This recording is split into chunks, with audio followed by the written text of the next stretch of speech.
Mike, although it's out of your control per se, right?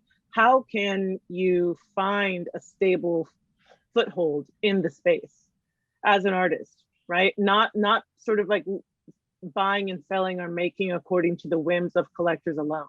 Yeah, I don't honestly, I have no idea how you could find a stable foothold. I think it's one of these things where you put out the work that means the most to you, and if it means that you're putting out the work that means the most to you and connects with you on the like deepest level, it will connect with other human beings most of the time.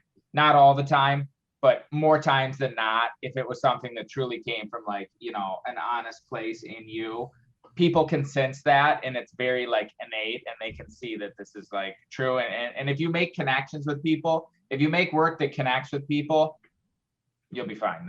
That's all it is. And you can't control that. So all you can control is just making work. And so making work and sort of having patience with this stuff, and knowing that it's not going to be easy, to be quite honest. The term starving artist, that was a term for a reason. This is not going to be easy, and it's going to be something that is a full-time job if you want to make it a full-time job.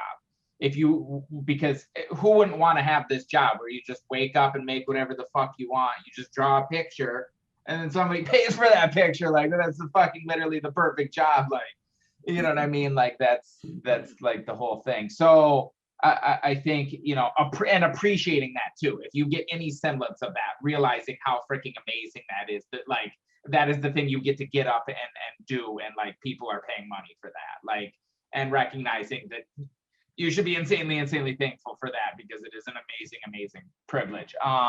So I think, you know, just appreciating this journey and just kind of doing whatever you can to make it better for, you know, everybody along the way. That's all you can do. Can I add one real small thing? One other thing that I've learned through the process is just in the 4 months, I've settled into it, meaning, you know, when you've been a creative professional for so long, you've spent so much time developing your really specific taste, what you think, what you qualify as really good art versus, you know, art that is not, you know, like there's a scale of quality in your mind as an artist. Especially the longer you do it, you have this scale. And the important thing in this space is to let go of that. And to just kind of understand that it's a different industry entirely, and that the collector's taste is very diverse.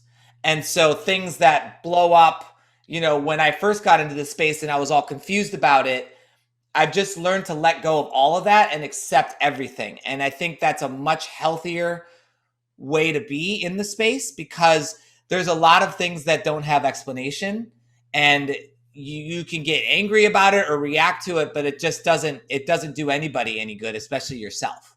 So it's really good to just open it all up and just be, you know, it's a very zen approach. I agree with that, and I think the reason it is there's so many different data points. There's so many different people and sort of like money factors and like all different things that you have these weird little sort of anomalies. Honestly, I think the Christie's thing is like a weird anomaly that just kind of like, you know, sort of popped up. I think this is a real, you know, community that has a real amount of value, but I think weird shit happens. Like, you got to just kind of roll with it. You just kind of roll with it.